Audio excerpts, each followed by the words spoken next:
I talked with Zhao Houlin, Secretary General of the International Telecommunication Union, while he was in Beijing to attend the forum. I asked him about what the Belt and Road can do to bridge the huge digital divide of different countries, and how will the Belt and Road initiative help the deployment of the upcoming 5G technology. I started by asking him what he thinks of the Belt and Road initiative. It's a great initiative. Actually, 2 years ago, when I was in Davos, 2015, Davos meeting, I met with President Xi. He kindly received me, and we talked about possibilities, between China and ITU. And I mentioned that in the One Belt One Road project and another project like high-speed railway system. This project will greatly increase the interconnectivity of the members of the region. Interconnectivity not only rely on the highway, railway, airway, waterway, but also information highway. And this, I think that will provide us great opportunities to help people in the region to increase their ICT capacities. And I believe with the increase of ICT capacities, powers, we can assist the other ecosystem to develop social and economic system.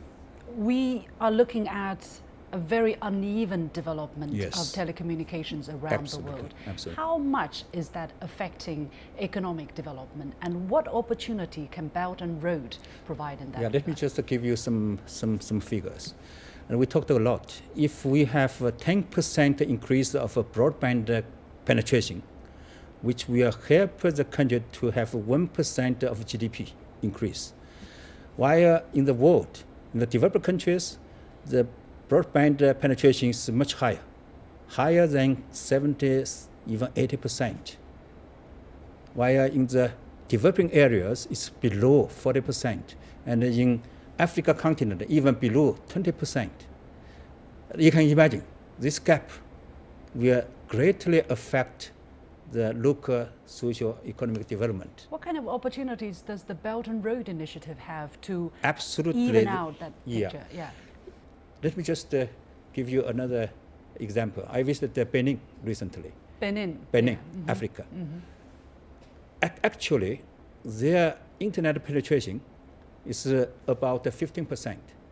But they realize that if they can put their penetration higher, their development will be higher.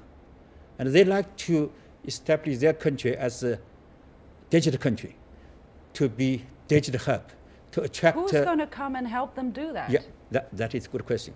Now, they want to improve their connectivity, internet connectivity, from 15% today, in a couple of years by 2021, up to 80%. Wow. It's quite a lot. Because ITU had the strategic plan to connect the world by 2020, to change the world penetration from 40% today to 55% by 2020. While Benin today is less than 15%, now they already targeted at 80%. Is it doable?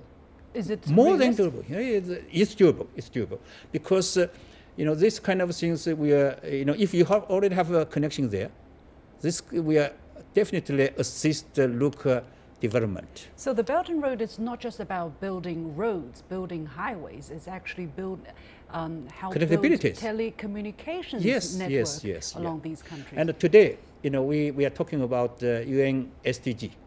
And in my opinion, United Nations Sustainable Development Goals.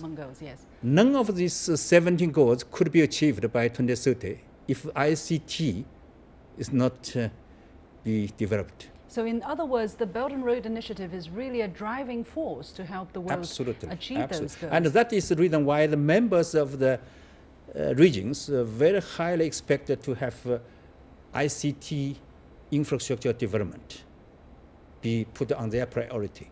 So ITU is willing to work with them, and we talk to our partners. They all expect to invite China to join their efforts. What are the specific projects or what are the specific things that can be done in the cooperation between Belt and Road and ITU in the future? We actually already started to talk to China on possible cooperations.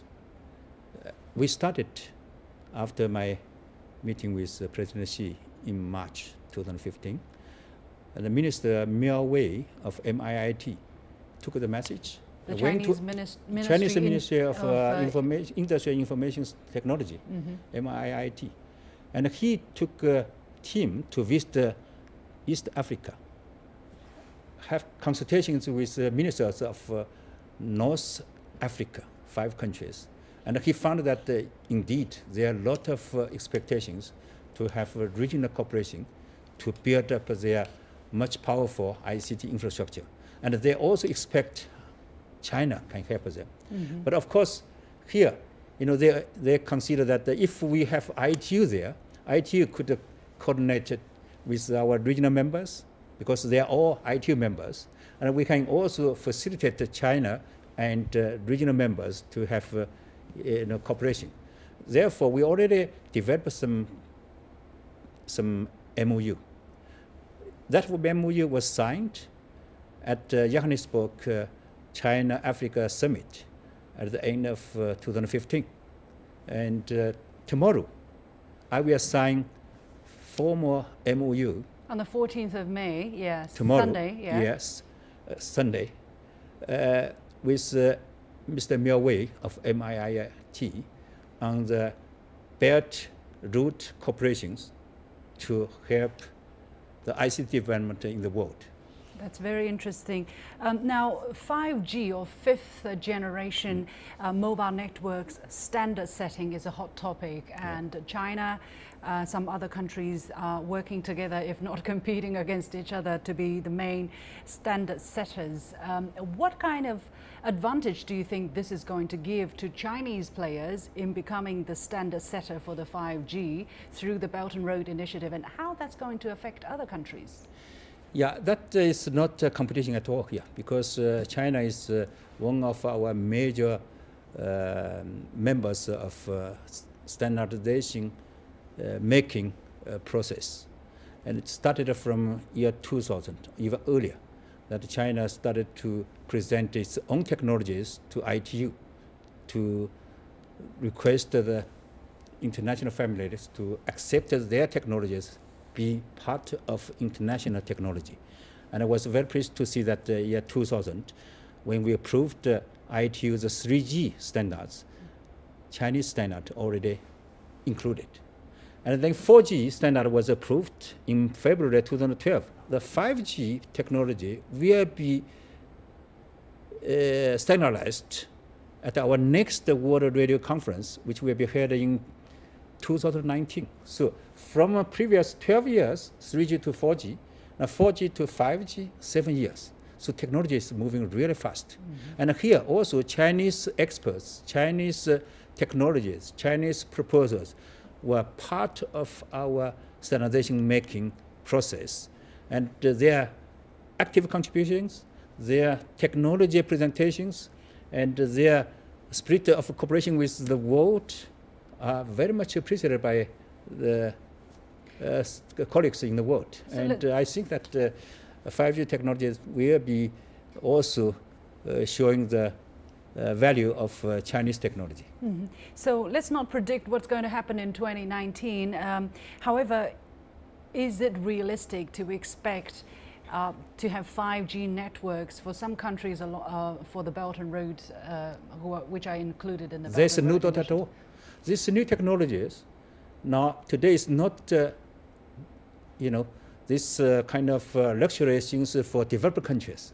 Yeah. And the new technology could be easily deployed everywhere in the world. I visited Namibia. It's a very, relatively calm country in the south part of Africa. It's a small population, but a big territory. When I was there, 4G is already available to all the major cities. That was marvelous. While in some other countries, even in Europe, 4G is still to be so developed. There is an opportunity that as we go further, the countries that were very much lagging in telecommunications development technology can catch up very fast. Yeah. That one, let me just clarify.